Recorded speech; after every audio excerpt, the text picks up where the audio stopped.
Good evening. It is 6:30 and members of council are assembled when you're ready to begin. Okay, thank you very much. Good evening, everyone. I'd like to call to order this committee of the whole meeting of the Council of the Town of Saugeen Shores. Welcome everybody joining us in the chambers this evening, everyone watching us by the live stream, and of course, all the committee members. Glad you're all here. Second item on the agenda is the land acknowledgement, and we'll turn that over to Councillor Halpin.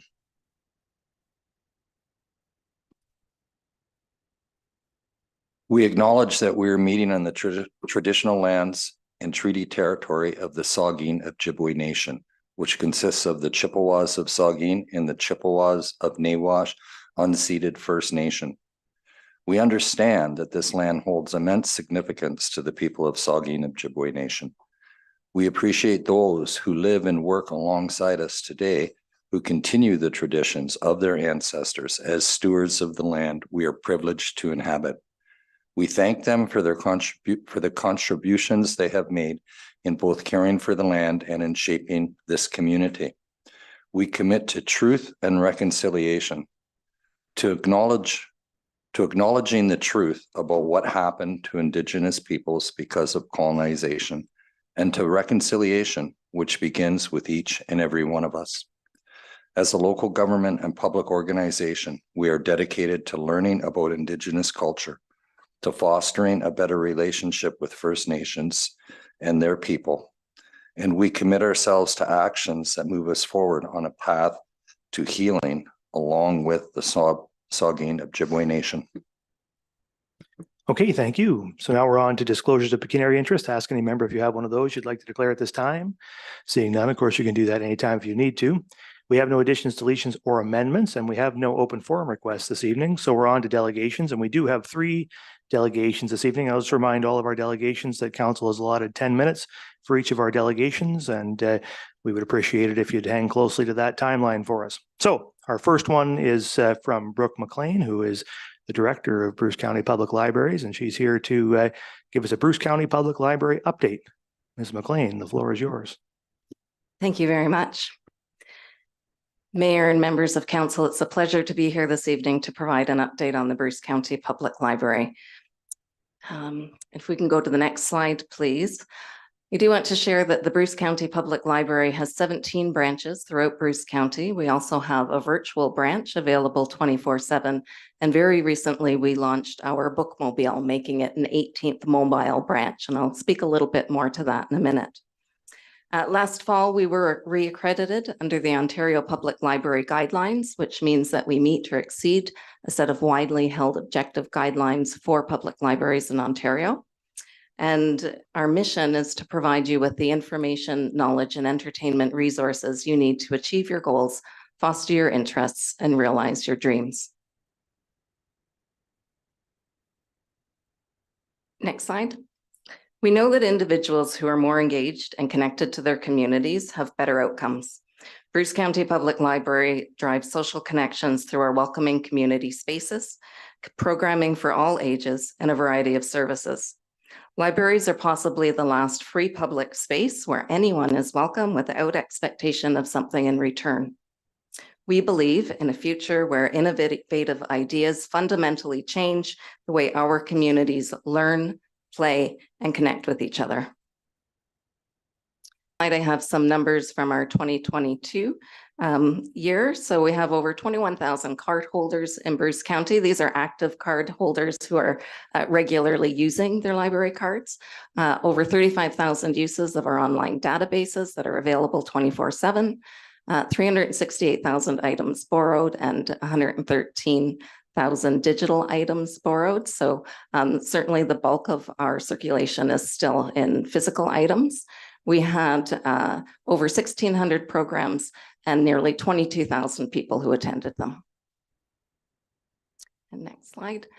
So our bookmobile has launched. We got on the road October 10th, and we bring internet, library services, social connection, and technology throughout the county. So I was very excited to see at the end of October, after 3 weeks on the road, our bookmobile stats were comparable to some of our smaller library branches, both in terms of the number of people through the doors and the number of items that recirculated from the bookmobile. So I think that's a really good news story. The bookmobile, of course, allows us to go to where the people are. So we're visiting long-term care homes, we have community stops, we visit daycares and schools. And I'll also note that we do have an online form where organizations can request that the bookmobile attend their special event. So we've had several invites through the fall for Christmas parades and that sort of thing, and we are booking well into 2024 at this point. And our new resident packages are something that this is what we heard during our strategic planning process.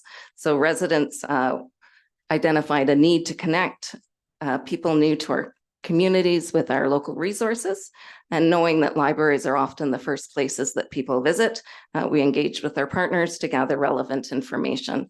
These new resident packages are available at all 17 of our branches. They are unique to every municipality and are free to pick up at any time.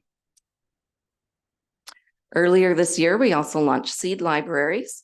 These seed libraries allow individuals to take up to 5 packages of seeds to grow. And while we encourage seed saving and returning, it is not a requirement. Beyond providing seeds, we've also instituted some garden-related programming, and we offer a wide range of resources to support learning about growing food. You can see a picture there of our hydroponic unit. That's at our Teeswater branch. People can go in and snip some fresh greens or herbs to add to their meal preparation. In Saugeen Shores, the seed library is located in the Southampton branch. I wanted to share a few of our popular online databases. Canopy allows library card holders to stream a collection of over 30,000 movies, documentaries, and great courses. Canopy Kids is a curated collection of the best children's programming supporting early literacy, STEAM education, and foreign language learning. LinkedIn Learning gives library patrons access to over 16,000 free and relevant courses led by experienced instructors that teach in-demand skills on a user-friendly online platform. Courses cover the range of business, technology, and creative industries and include things like small business marketing, business software and tools such as SharePoint or Excel training, animation, and photography. And then PressReader provides access to reliable, accurate reporting and is an important tool in the battle against misinformation. With the change to online news access on Meta, PressReader is even more necessary. It offers unlimited access to over 7,000 newspapers and magazines in 75 languages, and it is translatable. We also have a variety of non-traditional items at Bruce County Public Library. So in addition to books, you can borrow binoculars, puzzles, board games, ukuleles, and some of our branches do offer ukulele jams, Southampton being one of them. Museum and park passes are available, as well as light therapy lamps. And those are just a few of the items that we have that we consider our non-traditional collection. Our Port Elgin and Southampton branches have over 5,400 active library users who borrowed nearly 87,000 items last year. A meeting room card is available for public use at the Port Elgin branch to support remote work and meetings. Port Elgin branch also has Bruce County Public Library's only conversion station that allows patrons to digitize photos, slides, and VHS tapes. And at the end of Q3, these two branches provided nearly 300 programs to over 3,000 participants. Programs included the Community Volunteer Income Tax Program, English Conversation Circles, Sign Language, and local author visits. And our Summer Reading Club this year was an outstanding success. Overall, we saw a 20% increase in the number of participants and a nearly 30% increase in the number of minutes read. In Saugeen Shores, 71 children 5 to 12 years old read 47,000 minutes. Several engaging programs were held over the summer, including The Magic of Scott Dietrich and the Canadian Raptor Conservancy, all free for people to attend. And I think that's a really important point as families are looking for low-cost entertainment and events to attend in this economic climate. The library programs are all free. And that's the end of my presentation. I'm happy to answer any questions. Sure, thank you very much. Are there questions or comments from members of the committee? The Vice Deputy Mayor. Say one quick question. Thank you for your presentation. Lots going on at both libraries, obviously, and the staff are doing a great job. I'm just wondering, when you talk about the 5,400 library users, which is a good number, as compared to 5 years ago, do you have those numbers at your fingertips in terms of where the numbers are heading membership wise with the use of our public libraries? Is it trending up? Is it trending down? Is it constant? You know, where are we at with membership numbers, users? That's a great question. So overall, and I can't speak specifically to the Southampton and Port Elgin libraries off the top of my head, but we know that card holders overall in the last 5 years have held relatively steady. We did a recent peer comparison to other county library systems, and Bruce County Public Library has a strong number of active card memberships. So we're performing above average in that sense. Southampton particularly higher than most, you find, or? I couldn't speak in terms of active card holders. What I can say about the Southampton branch is that it punches well above its weight for size. So in August, they had the highest door counts of any of our library branches, including Port Elgin or Kincardine, at about a third of the size. They are exceptionally busy, and while population-wise, it might be considered a small branch, it actually functions more as a medium branch in terms of the attendance and the circulation that we get out of it. And just one last, is the Southampton Library kind of outlived its time? In terms of the physical building? Yeah. So the physical building we know is it is small for the services that we're providing. It is, as I said, a very busy branch. It compares very favorably to our much larger branches. It is not accessible, which is a concern, of course, and do appreciate the efforts that the municipality is making to make the entryway accessible. I think there may be opportunity there for potential future expansion based on how busy it is. And you do know that this council is looking at that in their 5-10 year capital forecast. So something we are discussing. Wonderful to hear. Yeah, okay. Okay, thank you. Are there further comments or questions? Councillor Dubinsky. Thank you, Burke, for that presentation. There were two areas that you discussed that I want to know if you can use outside the library: canopy and press reader. Do you have to go into the library to take advantage of those? Or can people who are hopelessly far from a library take advantage of those? That's a great question.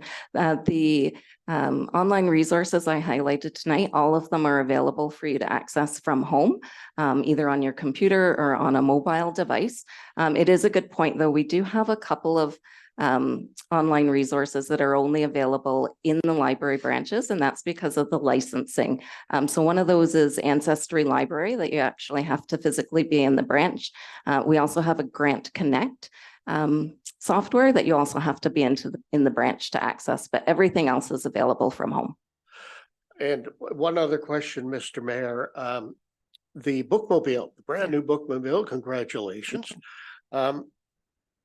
You said it goes to schools that don't have a library, to the homes for the elderly, and so on. Does it go to small communities for a day or a half day? Does that bookmobile visit Armo? Does it visit Ellen Gowan? That sort of thing. Great question again. So we do have, these are what we call our community stops. So we are visiting locations like Formosa and Elmwood, and some of the other smaller villages that may not have nearby access to a library. Absolutely. And how do small villages and hamlets get onto that list? So staff in preparing for the bookmobile did a lot of engagement with municipalities and with stakeholders to determine where the bookmobile would go. We know that our winter and fall schedules will be different than our spring and summer. Obviously, the kids are going to be out of school in the summer, so we'll be looking at some other locations. There are some locations that aren't suitable for us to visit in the winter because of different issues around snow removal and that sort of thing. So it is a work in progress. We also do have on our website a form where people can identify if they think there's a stop that would be well used that is currently not on their route. They can submit information there for staff to review. Good to know. Thank you very much. You're welcome. Thank you, Mr. Mayor. Okay, thank you. Are there further comments or questions? The Deputy Mayor. Thank you, Mr. Mayor, and through you. Just a comment congratulating the library on the success of the seed library. It was extremely well thought of, and definitely the Southampton branch was busy once it got going. I also just wanted to congratulate or just recognize that both the Port Elgin and the Southampton branches contribute tremendously to downtown activities. So whenever there's something going on downtown, when the library is open, they tie into it. And I also want to mention that whenever the Marine Heritage Market was going on, the library was out there with the table with books, and those are wonderful contributions to other activities in downtown. So thank you very much for that. Thank you. Thank you. Well, I mean, one question and then I have a comment. My question is, circulation took quite a dip during the pandemic. And I just wonder, has circulation fully recovered and started to get back on track from where it might have been in 2019 at this point? That's a great question. We are significantly up from where we had been. I would say we're not quite at 2019 levels, although I think we'll come close by the end of 2023. Last year in 2022, at the beginning of the year, we still did have some restrictions, and that was impacting both circulation as well as programming. But we continue to see growth, and so we're getting very close to where we were in 2019. Well, that's great to hear. And my comment is, we really just appreciate the partnership between Bruce County and the town of Saugeen Shores in maintaining these libraries. I think it's a perfect partnership, us owning the buildings and Bruce County offering the program within those facilities, and Bruce County Library staff just do incredible work up and down the system. And so we're just so thankful for all of them, yourself and all of your staff, for the work that you do. And also just want to say how excited I am by the success of the bookmobile, that it's been so successful so immediately, that it's achieving circulation at the level of one of the smaller branches in the system is just an incredible thing. And it shouldn't be overstated, that Bruce County is a little bit unique in terms of our library system, that we have this integrated system because in many places, communities like ours would have a separate library, and each small town would have its own library and be running it individually. To have this network of 18 branches and that can do more things like a bookmobile and add services and offer more and more. It's just this incredible resource that we have in Bruce County. And so anyway, thanks for your work on it, and thanks for coming in and talking to us about it. Thank you very much. Have a good night, Brooke. All right, so now we're on to our next delegation, which is from Odette Bartnicki, and she is here from the Canadian Federation of University Women Southport, and she's going to talk to us about gender-based violence. Ms. Bartnicki, the floor is yours. Might need some help with the slides here. Good evening, Mr. Mayor, members of council, staff, members of the community that are with us tonight. And if anybody's watching from home, I don't know if the internet's back on or not. As the mayor said, my name is Odette Bartnicki, and I'm the president of CFUW Southport. We are an organization in town now of 107 members.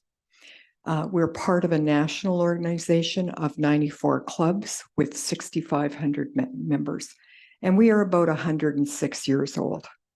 So back in the day, this club started to advance the status of women at a time when women were not allowed into institutions of higher learning, did not have the vote. Simple things that we now take for granted.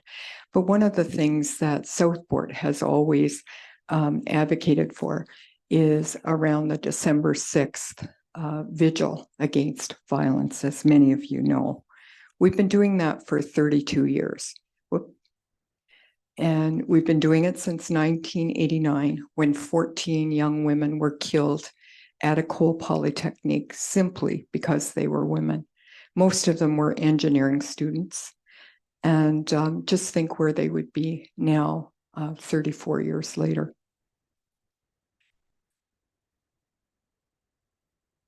In the last few years, we have also marked two local women, Maisie Ojic and Shannon Alexander, who went missing at 16 and 17.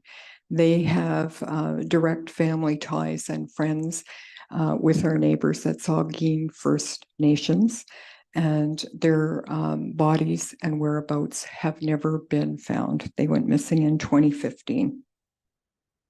Gender-based violence does impact our First Nations women to a greater degree. Going forward.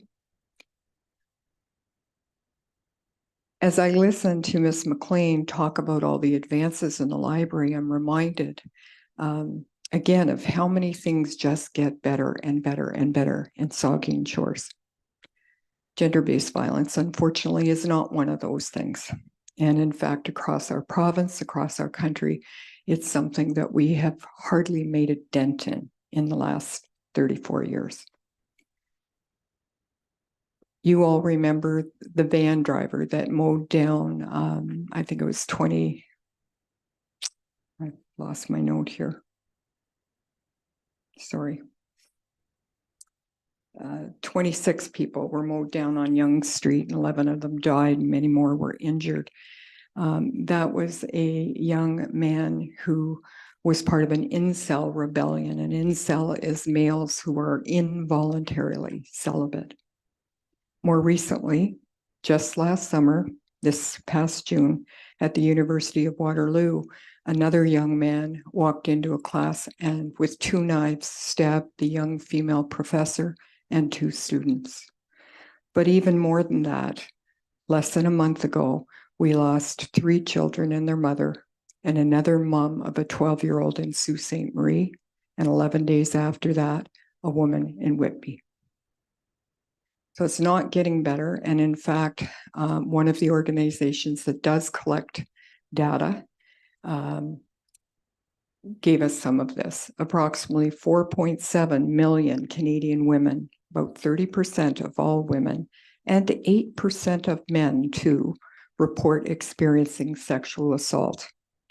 Indigenous women are killed 12 times more likely, more often than non-Indigenous women, and 16 times more often than white non-Indigenous women. Gender-based violence happens in all communities, all faith groups, all cultures, all socioeconomic groups. And it is happening here. As a result of our last year's Vigil Against Violence, members of CFUW Southport have been approached by 3 young women in our community, and I'm sure there are many more who don't know that we exist. Sorry, I'm balancing too many things here.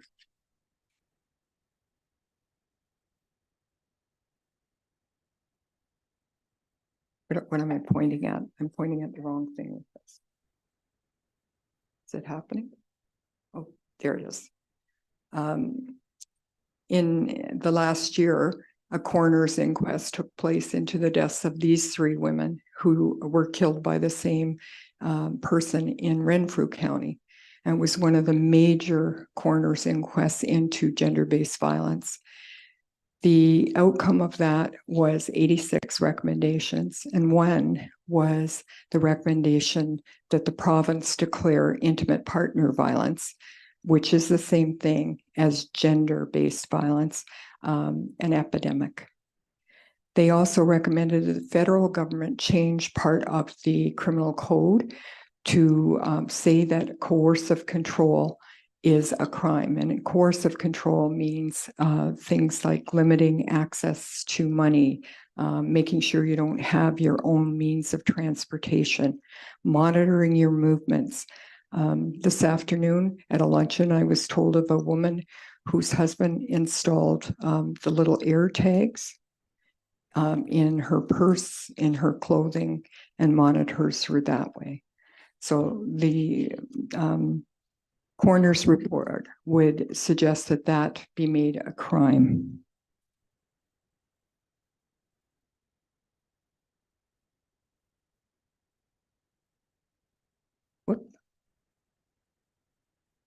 So 63 Ontario municipalities have declared gender-based violence an epidemic, including recently Sault Ste. Marie and 2 others.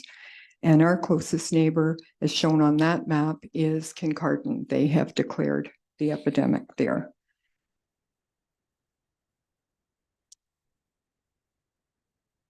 So I guess the question we would ask is, what is the town of Saugeen Shores willing to do to take an active role in saying enough is enough? Take a proactive role. Don't wait to be like Sault Ste. Marie. Many of you have attended our annual Vigil Against Violence, which is already scheduled for December 6th at noon. It takes about 30 minutes, and we would really appreciate your attendance. Staff have already guaranteed us that the flags will be lowered that day, and we would ask that the town consider putting a notice on the website. Often when we see flags at half-mast, we recognize that there's a significant event that has happened, but we don't always know what that means or who has passed. So we would ask that you consider doing that. And Mr. Mayor and Council, thank you for letting us bring this message tonight. We just hope that each of you will share this message further. I did bring new brochures, and I neglected to mention that Saugeen Shores Police Service has partnered with us last year in this to produce a brochure. And you may see this brochure. It's in every eatery, every bar in Saugeen Shores now. We leave it up to those establishments where they put them, and many of them are put into the women's washroom. They give resources, they give how do you get help. So I know we have enough for our audience, and I will just pass them to the gentleman on my left and make sure that you get them. Thank you, Mr. Mayor. Yeah, thank you very much. And just as you note, the municipality will lower its flags on the 6th, and I will issue a statement, public statement at that same time, so to explain, as you note, why the municipality has taken that step. There may be questions or comments from members, so I'll ask if there's questions or comments at this time. The Deputy Mayor.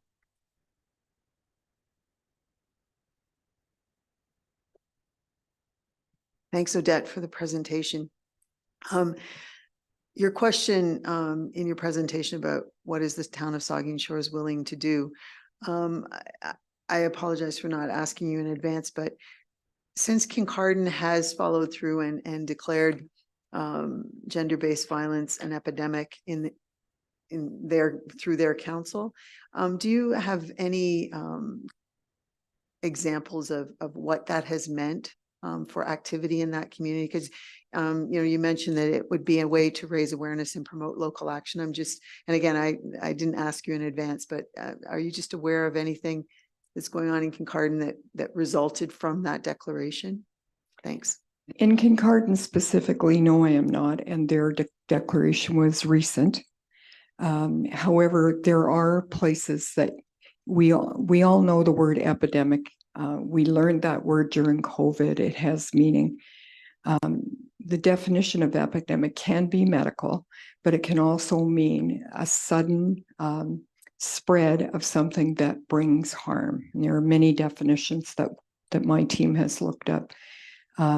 This isn't sudden.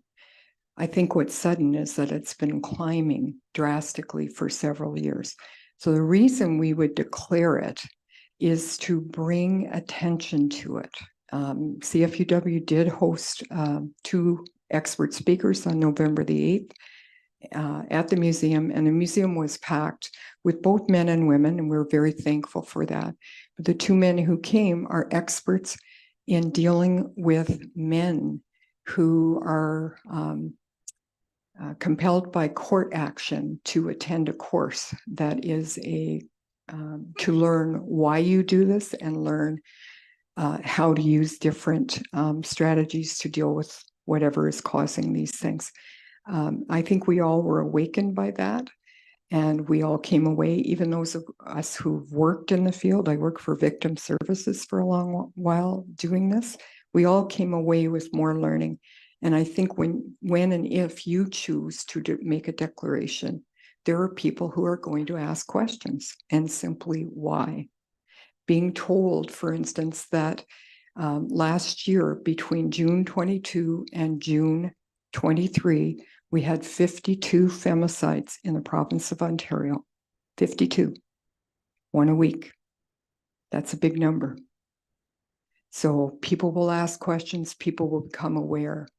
I know that young people get a very different education in their health and phys ed curriculum now that covers some of what is not acceptable behavior. They learn what consent means in school, but their parents might not get that opportunity. Children are very impacted growing up in these homes too. So there's many reasons why we should all be concerned about this from a socioeconomic viewpoint as well. Thank you, Councillor Myatt. Thank you, Mr. Mayor. Through you, Odette, thanks for the presentation. I look forward to attending your vigil. Just further on that program that you talk about, which is the men's program for men who are either compelled by a court order or referred through other avenues as well, is one that's run in Owen Sound by the Canadian Yes. Mental Health Association. And unfortunately, it's direly underfunded. And I know that because through I sit on the board for the United Way of Grey and Bruce, and every year that I've been on that board, we fund that program because it is essential to keep that program running. And even though we have to sometimes cut other programs or cut other funding to other areas, that's one that we continue to support. Would declaring an epidemic open up other avenues for funding for something like that? Would that be one of the possible motives for a municipality or a community to declare an epidemic? I would guess that out of the 444 municipalities, if the majority were making that declaration, the province would probably pay a bit of attention funding wise. All right, that's a good motive for doing that. Thank you. Thank you. Are there further questions or comments? Well, I think there's no question that gender-based violence is an epidemic in our community and across the world, really, but certainly in Canada and certainly in Saugeen Shores. So I think there's no debate about that, and I wouldn't have any difficulty supporting a resolution to that effect. But of course, one thing I learned during the pandemic was that you can declare something, you can declare an emergency, and people take notice. And then as time goes by, that notice wanes and things drift back into sort of neutral again. So, I mean, doing a thing like declaring something an epidemic may be a positive step, and certainly, as I say, something that I would support doing, but it also requires sustained action, doing things on an ongoing basis to continue to do anything we can to push back in. And we have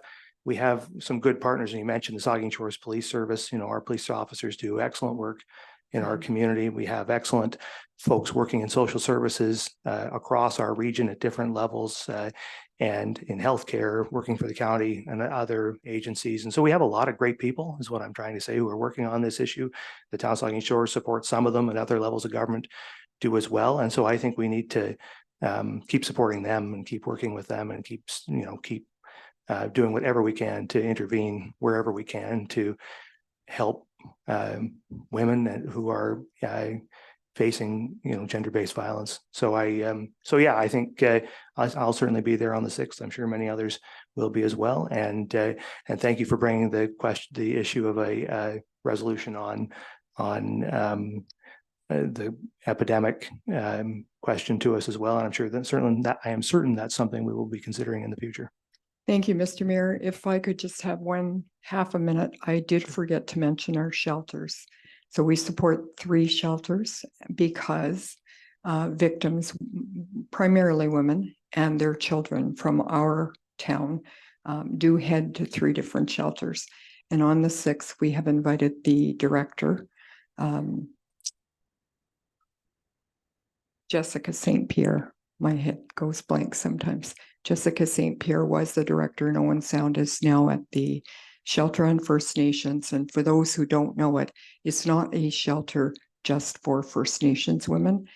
All our women go there, as well as Owen Sound and Kincardine. I skipped over a slide that said every single night in Canada, 660 women and children are turned away from shelters because there isn't space or staff. This preceded what's happening in our hospitals, and it's a dire situation when you have no other choice. Thank you very much, Mr. Mayor. Well, thank you, and thanks to CFUW for all that you do in our community. Okay, so we're on now to our third and final delegation, which is from Sarah Porter, and Sarah is here from the Southampton BIA to talk to us about the 2024 projected budget. And Sarah is a recently elected member of the Ontario BIA Board of Directors as well. So congratulations on that as well, Sarah, but the floor is yours. Thank you, Mr. Mayor. I think I'm excited about that. Thank you to the town staff, council, the mayor for giving us this opportunity to bring our budget and planning for 2024. We have been a BIA for 9 years now. Next year is our 10th year. And we have had the same budget the entire time. So this year at our AGM, we discussed with our membership increasing our budget for 2024. And from everybody that we heard from, they have all agreed to double our budget for 2024. So we will be moving from 29,350 to 58,700, which is a huge jump for us. At the end of this year, we're hoping to maybe have $89 left over from our budget. So next year, maybe 1,000. With this increase, we will be improving our programming, our promotions, our events, putting money back into our streetscape through different flags and decorations and some furniture that needs some updating. And then our administration will not be changing. She will not be going anywhere. But our events and promotions is where we're going to be seeing a large amount of changes. So just to run through our 2024 events and promotions, we are going to be bringing in a photographer to take some photos of our businesses and our business members so we can share with the community who makes up Southampton's BIA. People are more willing to shop places and support local when they have an understanding of who it is that they're supporting. So we want to be able to better showcase who they are. We will also be hosting BIA socials the first Tuesday of most months, not in the summertime. And each one of those months, we're hoping to bring in someone to speak to our business owners, whether it's about social media or maybe writing for grants, different things so we can help spotlight some of the areas that our small businesses need some support in. February, we are bringing in a new event to town, Love at the Lake. So all month there's going to be different activities. We're going to have some speed dating, a Valentine's dance, a bachelorette contest where we'll send our bachelorettes out every Saturday on a different date and showcase businesses, areas to go out with your loved ones, where to go get your hair done, different things like that. April, we're going to do a pizza fest.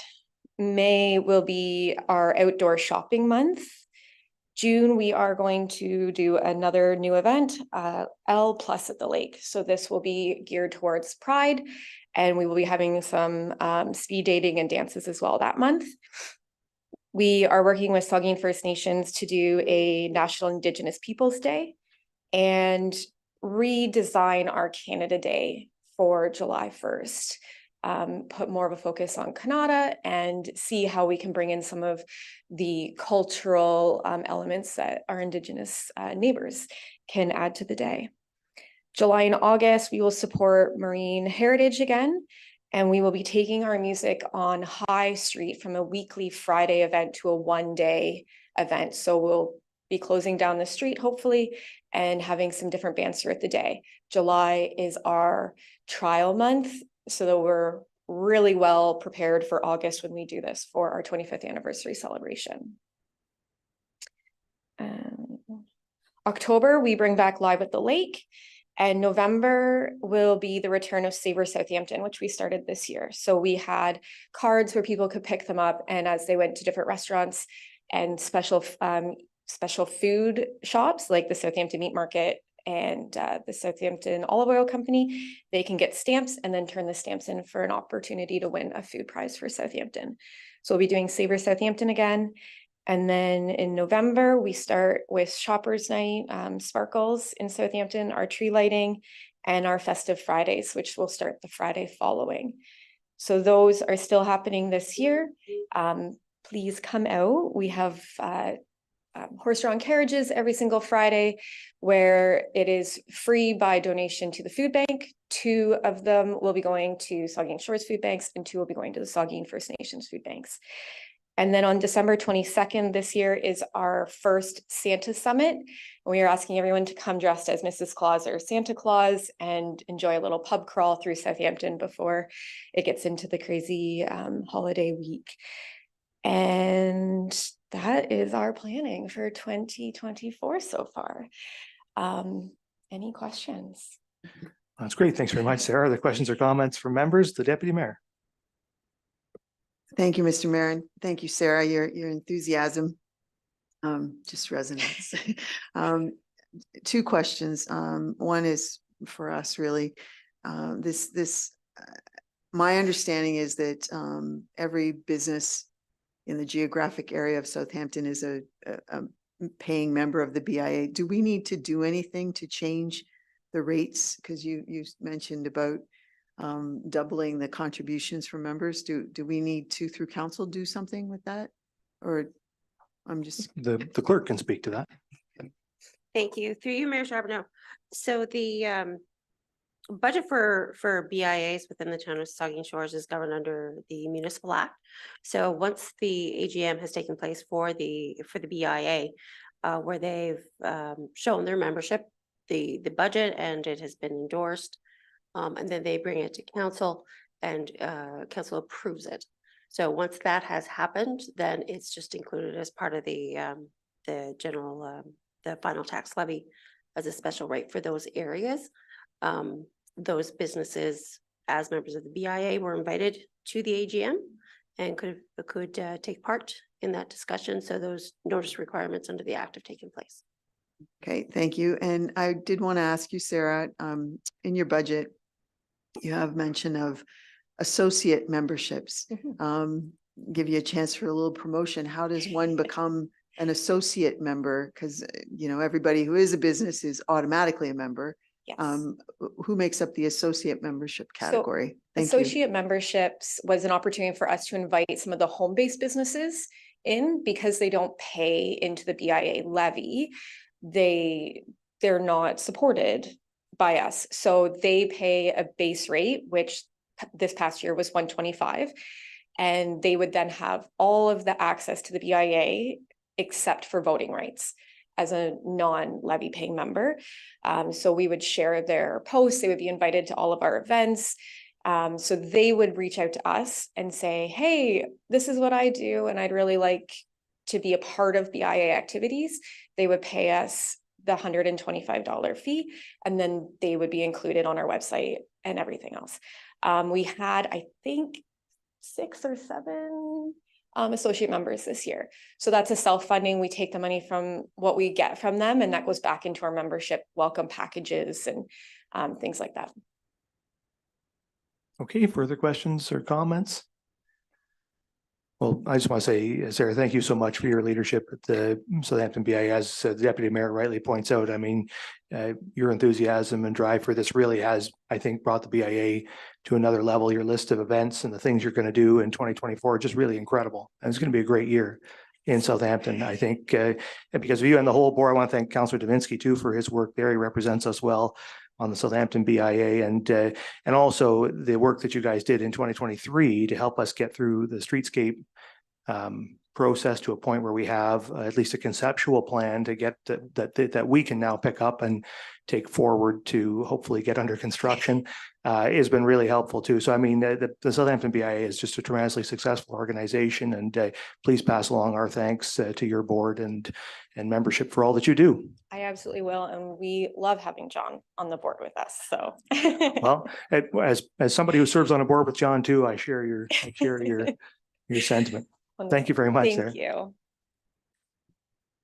Okay, so we're now on to, that's the end of the delegations. Just give me half a sec here to scroll back. All right, so we're on to reports of municipal officers and committees, and 8.2, several staff reports there. The first one is the Invest in Saugeen Shores Business Support Center and the Economic Development Officer.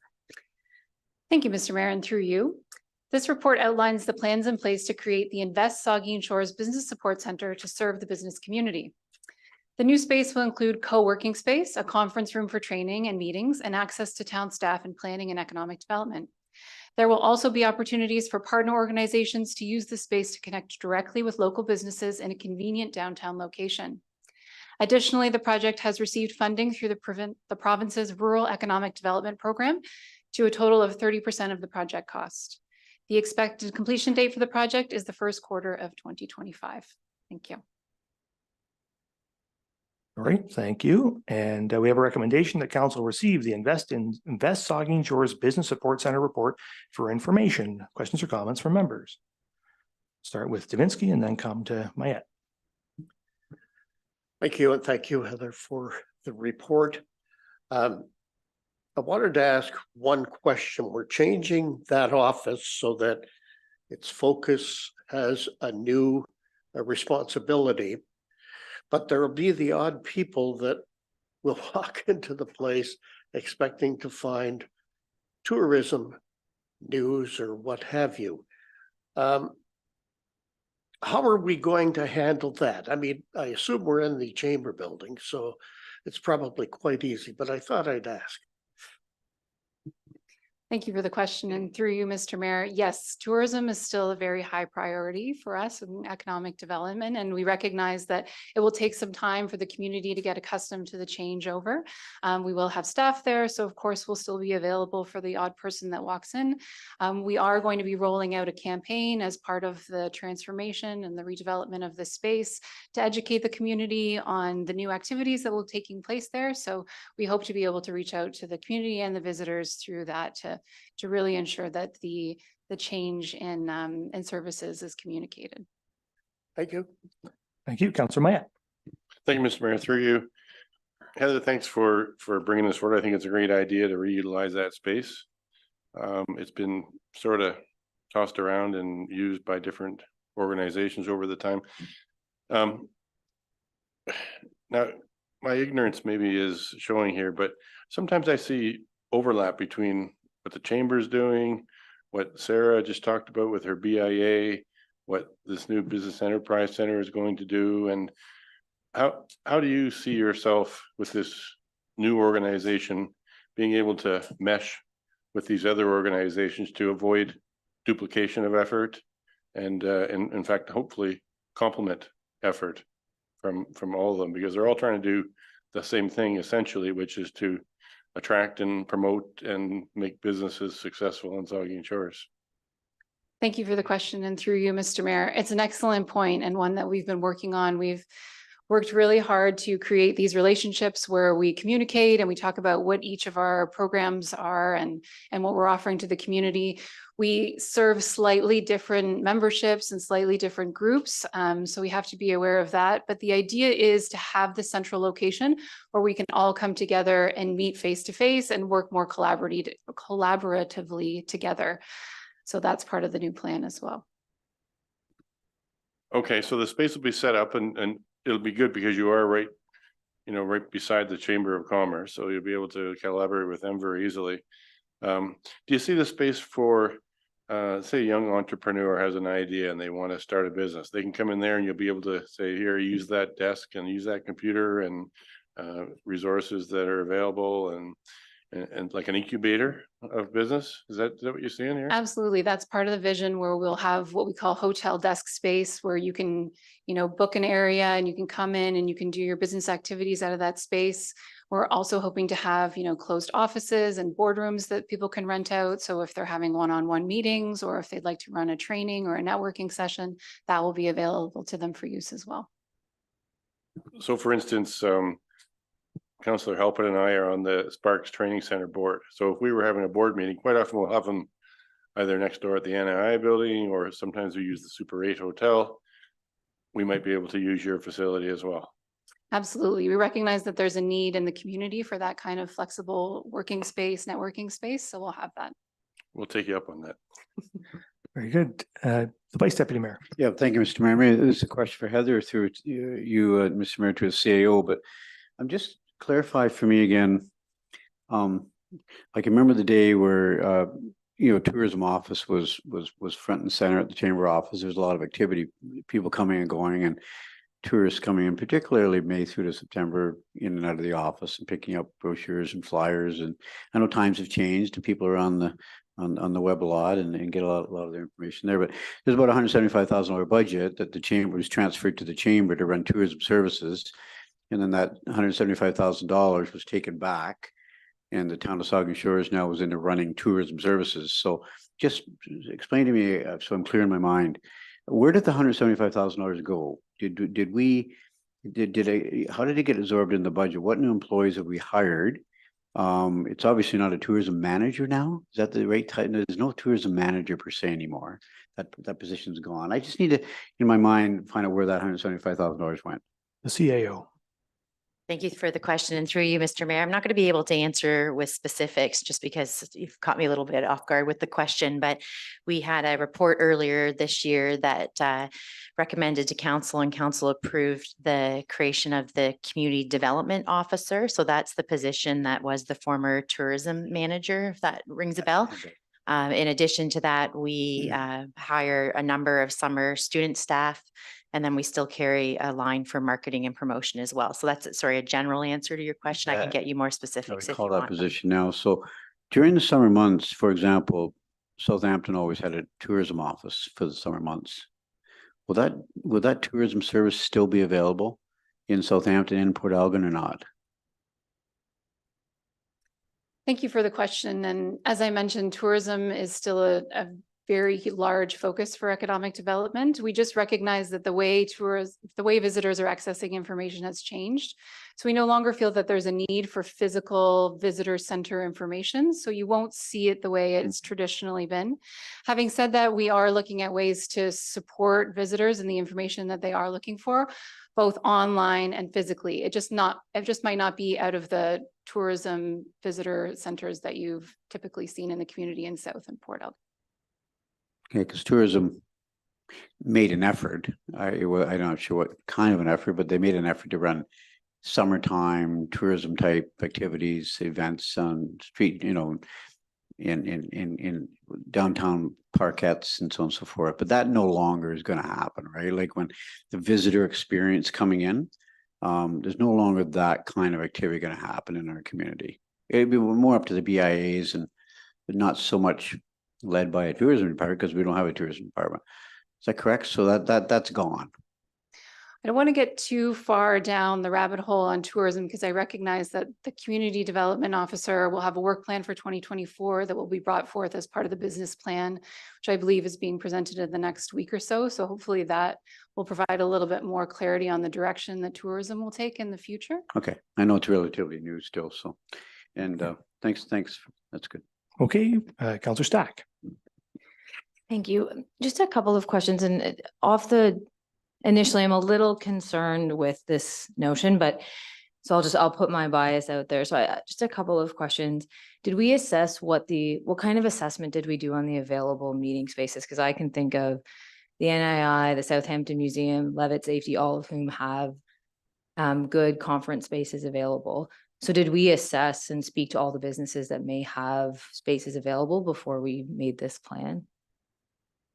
Thank you for the question, and through you, Mr. Mayor. I can't say that we did a deep dive on all the meeting spaces that are available in Saugeen Shores. However, I will say that I often get calls from businesses looking for space to conduct one-on-one meetings, to set up for a day and use a computer and maybe a printer. So based on those calls and that need, I can say that, I am confident that there will be use for the space, and recognizing that some of our partners even do not have a consistent space where they're able to hold their monthly meetings. And since the pandemic, they've continued to hold meetings online because they just don't have a space to have those meetings. So my next question is just about, Where I also struggle is particularly in the Port Elgin downtown core. We have an issue with a lack of retail and a focus on businesses. We have several law firms, real estate agents, and now we're going to continue to use this space as a business space without sort of a focus on retail. So I'm a bit concerned about focusing the downtown core on a meeting space. And I do challenge the notion that there aren't enough available business spaces to host these types of meetings. And so we're now going to spend additional funds on meeting spaces. I understand that there's a grant. I'm not as persuaded that there's a serious business need. It's not reflected. If there were numbers here to demonstrate that there's been a series of calls and we haven't redirected them to other office spaces available, I'm just concerned about focusing the downtown core on a meeting space when there are alternatives, and particularly in the Port Elgin downtown core, where we have struggled a bit with the presence of office space rather than retail space using, and I understand this was an existing tourism building, but this just causes me a bit of concern. So I understand the purpose, but I won't support using that space for a business space without more evidence that we have explored the other options that are available and perhaps better using the business spaces that are available, particularly when I look at some of the facilities that are eager to use their spaces for meeting rooms, and to hear that that hasn't been assessed. So I understand it, but I won't support it. Okay, we'll turn to the CAO. You have a comment? Thank you, Mr. Mayor. I just wanted to respond a little bit. I think just to help support some clarity around that, and we'd be happy to provide the application to the grant, which probably details a bit more of the numbers and the data that made the grant successful through the Rural Economic Development Grant. But I think one of the things that we're getting maybe a bit fixated on is the concept of meeting space. And really what this is about is creating a business incubator space. That's a little bit different than strictly meeting space. I don't disagree with the comments around the need for retail in the downtown. Recognizing this space was never a retail space, we're looking at how can the town repurpose it. And the town did a number, I'm trying to think of the year, but did some work and research around a program we called At Business to Bruce, where it was particularly identified in the town of Saugeen Shores that there was an opportunity for an incubator space or a business development space that was focused on entrepreneurship. So I think there is that data there, and we'd be happy to share that grant application to you so you can see it. Further comments or questions? Or, sorry, Councillor Stack. So thank you. So I would like to see that. And I'd also love to see some KPIs so that we can demonstrate that we're getting a return on investment here. I'm just, again, I understand the premise, but I'm not persuaded that it's not clear to me what services other than a computer and workspace. And perhaps I'm missing that, but that does seem to be one of the main focus areas. And again, in a downtown where I would like to see more focus on retail. I understand this was never a retail space, but I look at this on top of the innovation park, and I feel like we have a lot of these initiatives that I haven't been particularly persuaded on. And this is just one of them. I understand there's a goal, but given the amount of funding we are looking to use for a variety of important programs, I think, and I understand there's a grant, I'm just concerned that we could have better used the money. Okay, thank you. The Deputy Mayor. Oh, and then Halpin. Thank you. Just a question for probably Heather.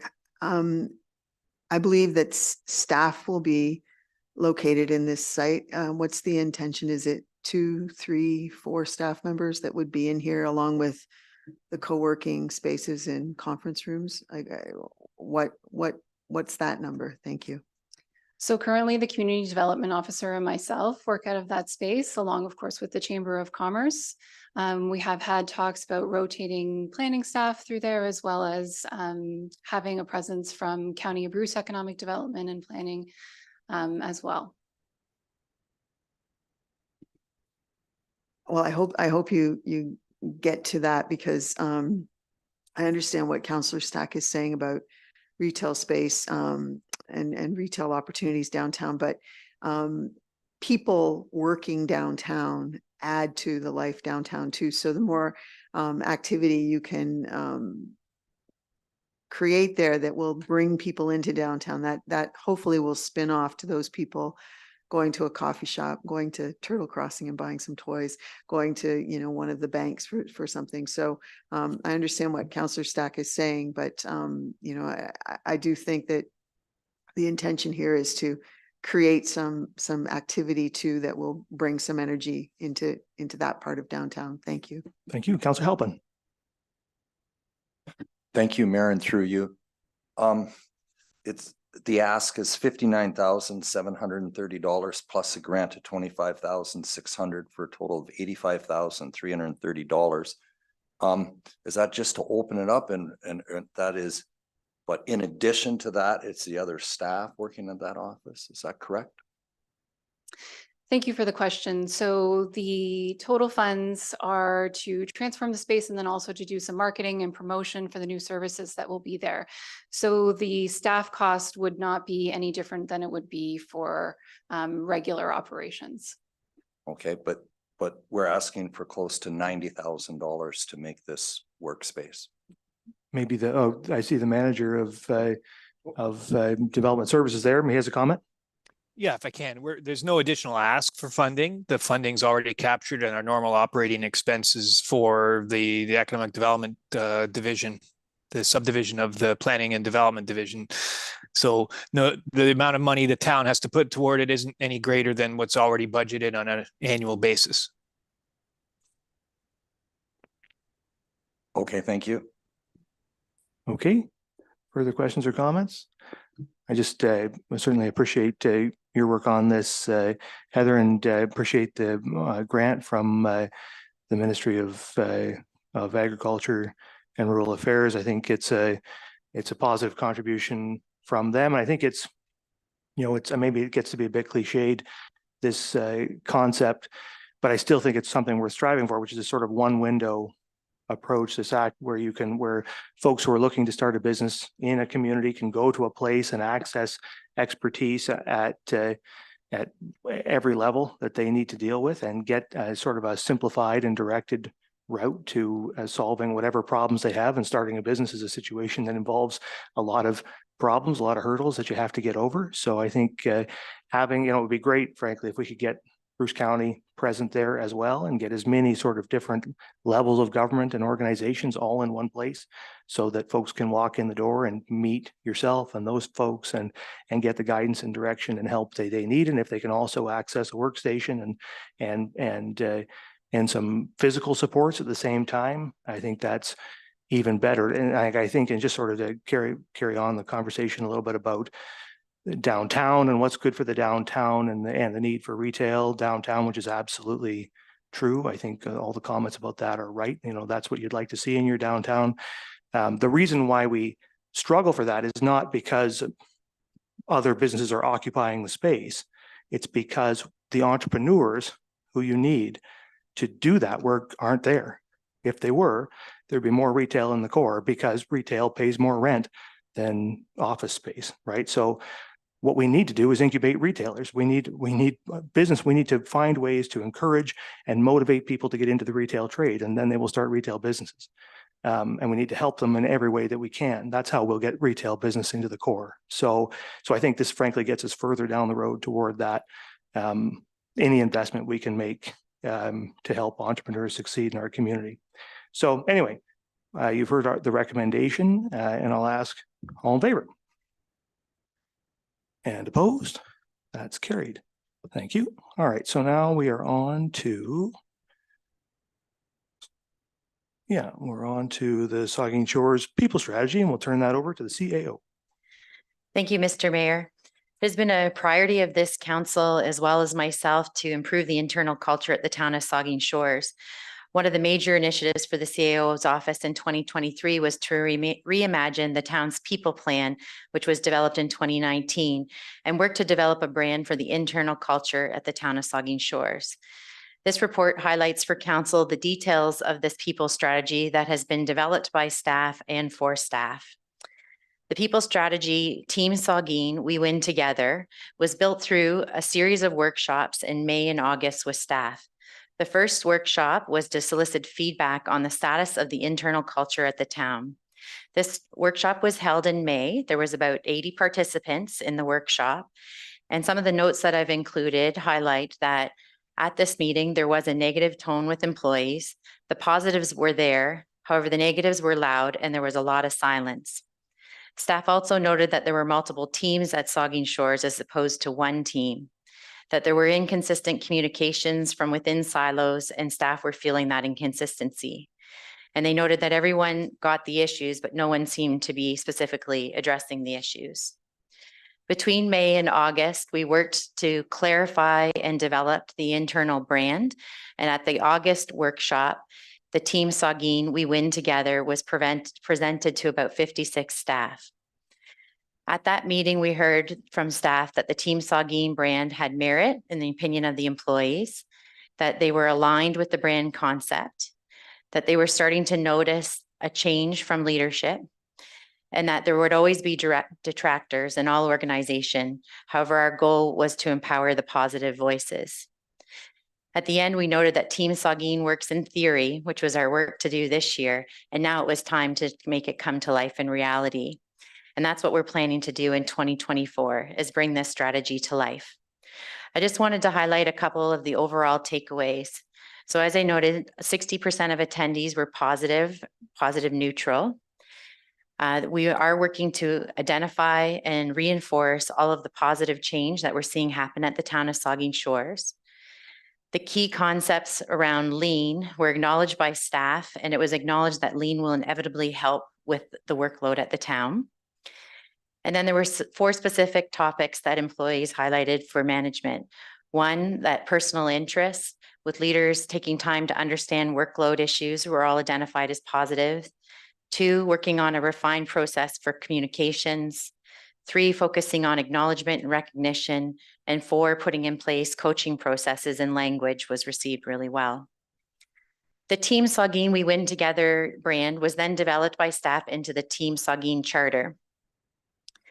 This included our shared purpose, which is Team Saugeen exists to keep our community safe, well-serviced, growing and vibrant in ways that respect both everyone on the team and the public that we serve.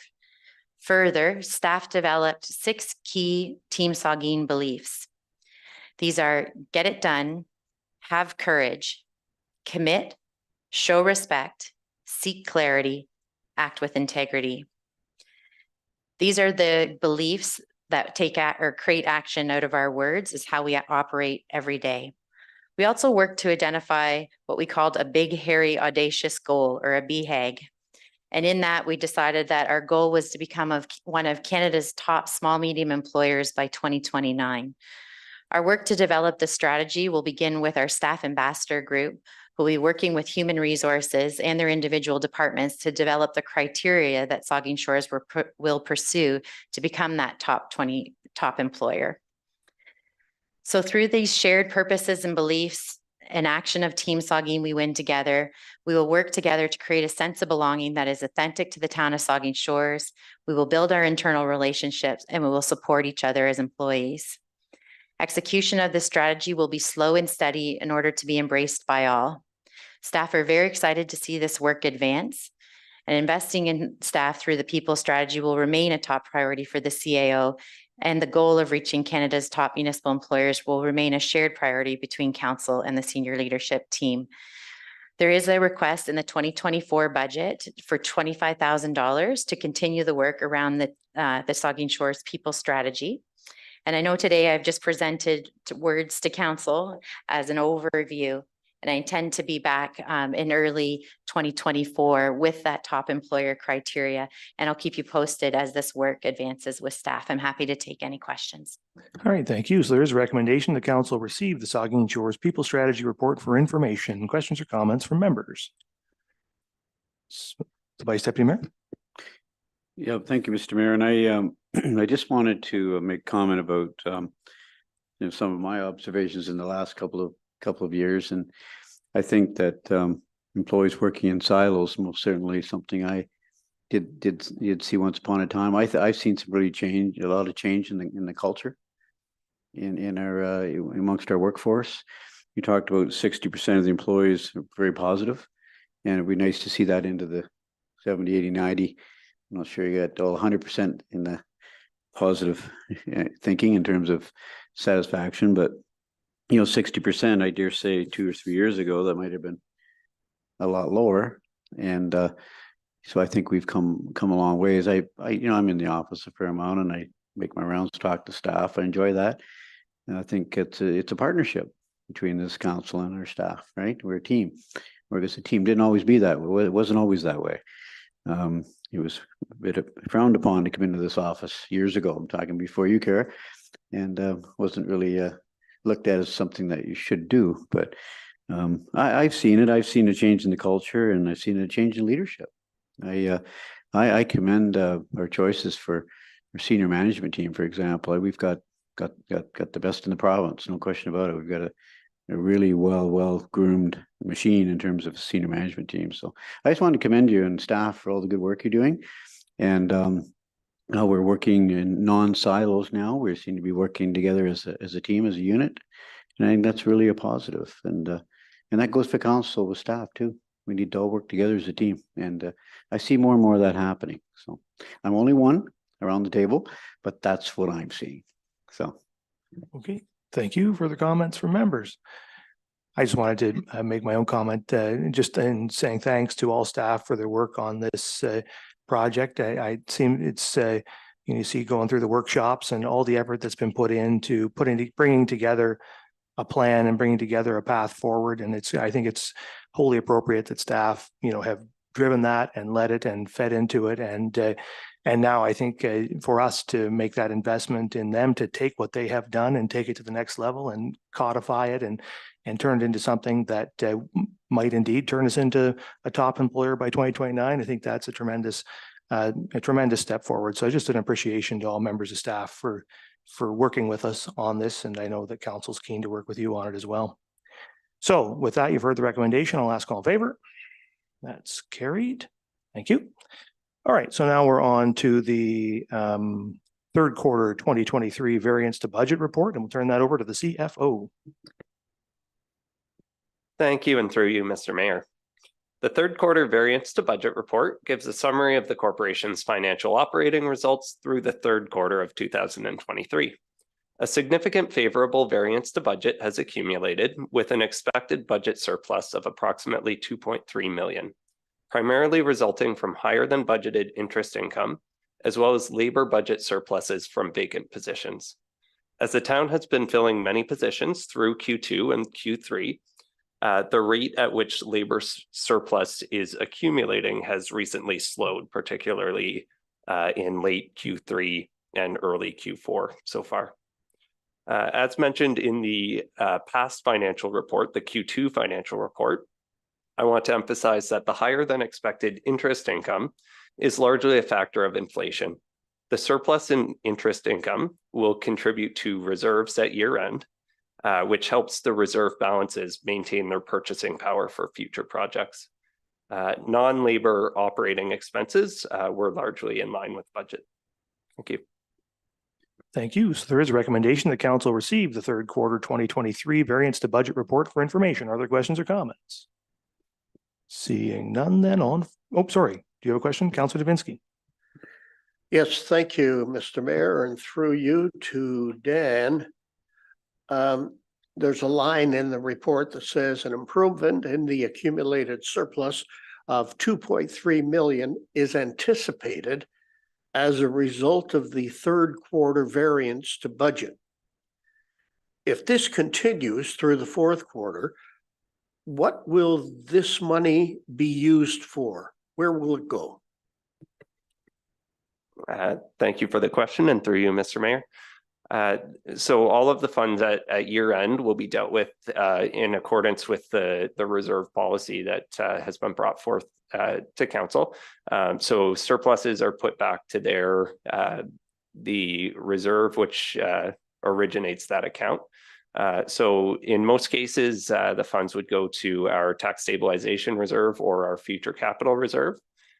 Particularly, I guess, since this is an operating report, to the tax stabilization reserve.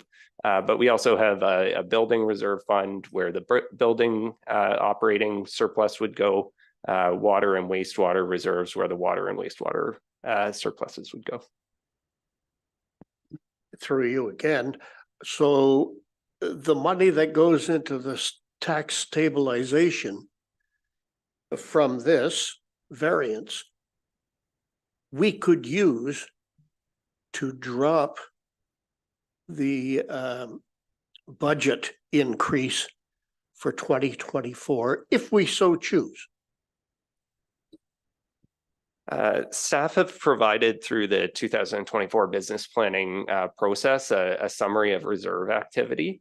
And I think you can consider the full reserve activity in the business plan when making decisions about the 2024 business plan. Thank you, Dan. Thank you, Mr. Mayor. Okay, further comments on this one? Seeing none, then all in favor? It's carried. Okay, so now we're on to item 4, which is the residential tenant water billing and outstanding water balances report. And we have the CFO as well as our accounts payable and receivable coordinator, Megan, in the room as well. So over to you guys. Okay, thank you. And through you again, Mr. Mayor. And yeah, I guess I was going to end with this, but I'll start to take the opportunity to thank Megan Cronister, our APAR coordinator, for her work researching options and solutions to the challenges currently involved in tenant accounts and overdue accounts. I also want to thank Kathy Fitton, who holds a similar role and will be transitioning to a financial analyst role. Both Megan and Kathy have been working hard at enhancing town procedures and forms, and are currently working as part of a broader team that's working on a new water and wastewater bylaw for council's consideration. So through the second half of 2023, the town working group has been preparing a new water and wastewater bylaw for council's consideration.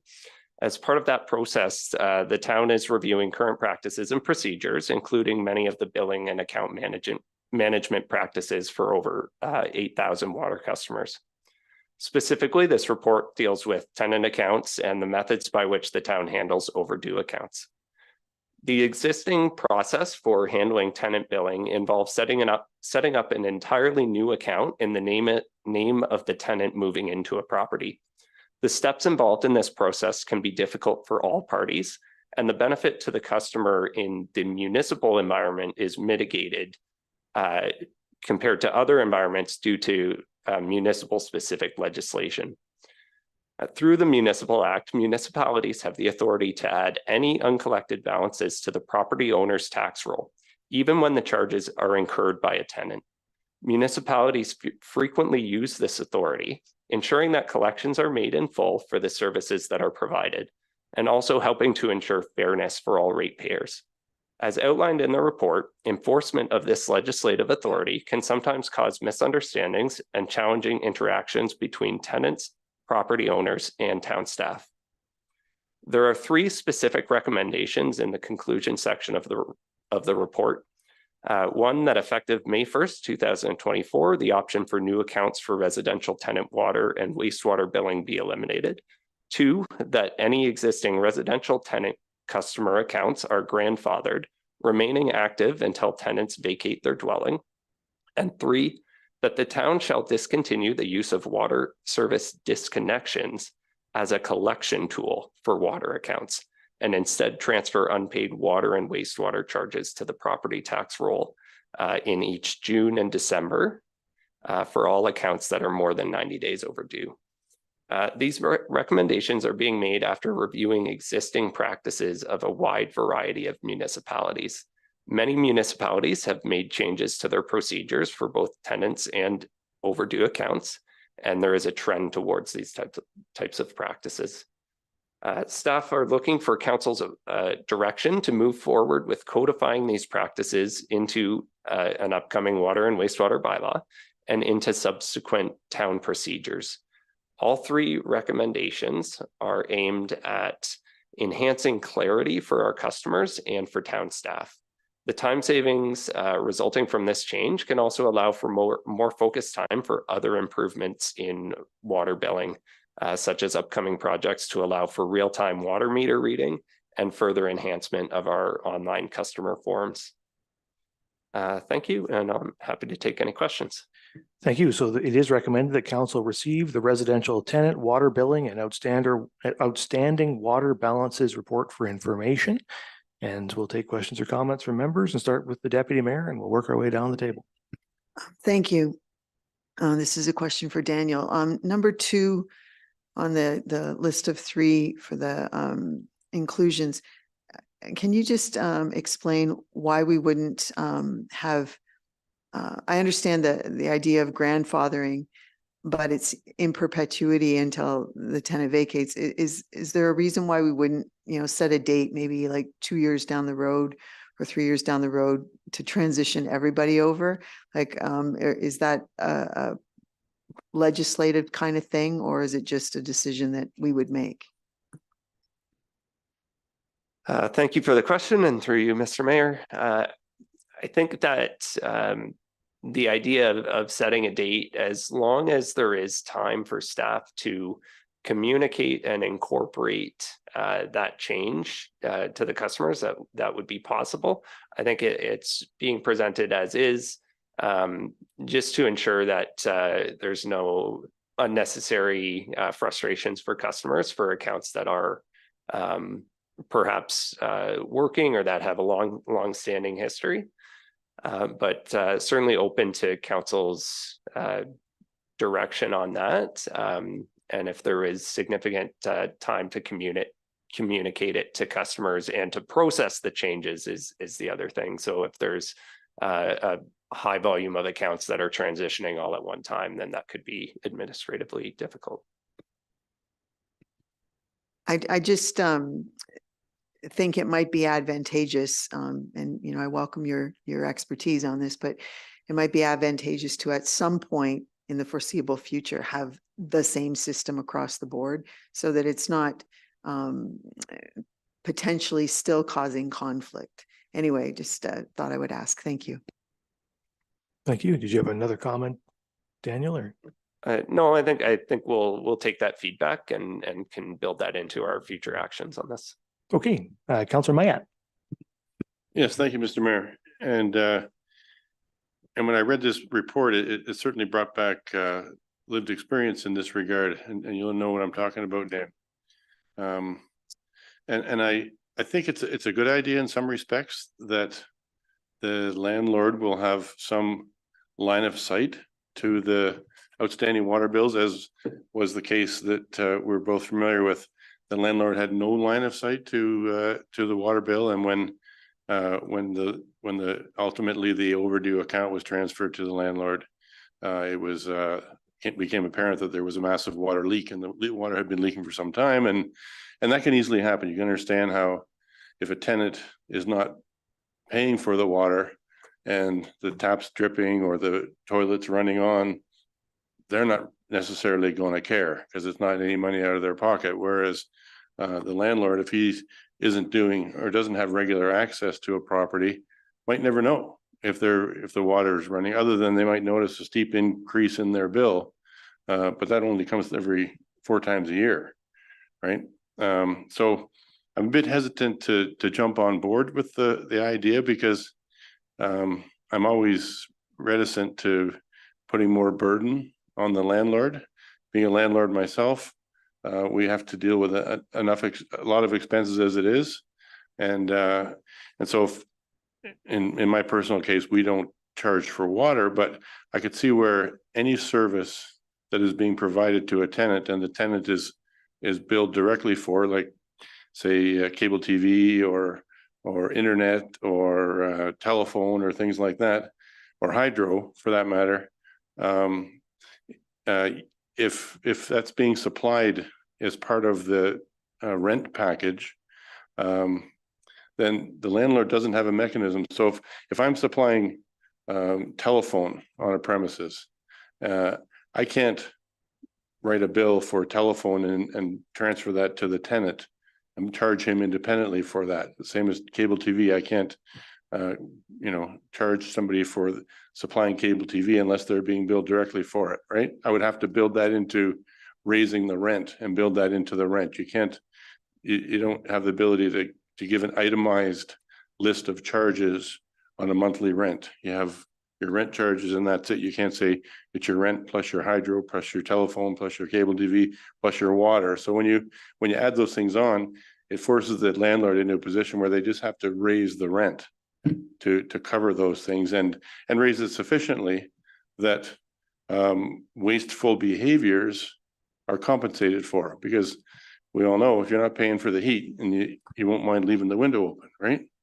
And you see that all the time where all services are paid for. So I'm a little bit reticent to get into that, but I do like the idea that the landlord will have at least line of sight through the billing process and be able to be cognizant of what's going on with their water consumption, just like any householder would do. If you saw 25 or 50% raise in your water consumption over a given billing period, you'd start to wonder where all the water's going, and you'd investigate and repair it, right? So that I like the idea, and I like the idea of the grandfathering actually, because otherwise it takes, you know, a long-standing tenant and a landlord relationship would be altered otherwise, and so by saying that existing customers can stay the way they are is a good thing. In one respect, I welcome the changes, but I'm hesitant to jump on board completely and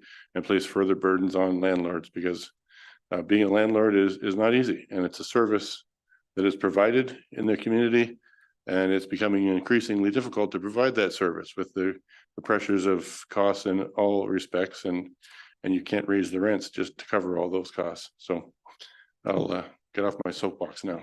Yeah, thank you. So we'll get Halpin, and I got the Vice Deputy Mayor, and I think I have Duhame after that. Thank you, Mayor, and through you. So now if you're going to add the cost of water, I was going to look this up, but just for an average apartment, how much do you think the water bill would be a year or a month or anything? Do we have any figure on that?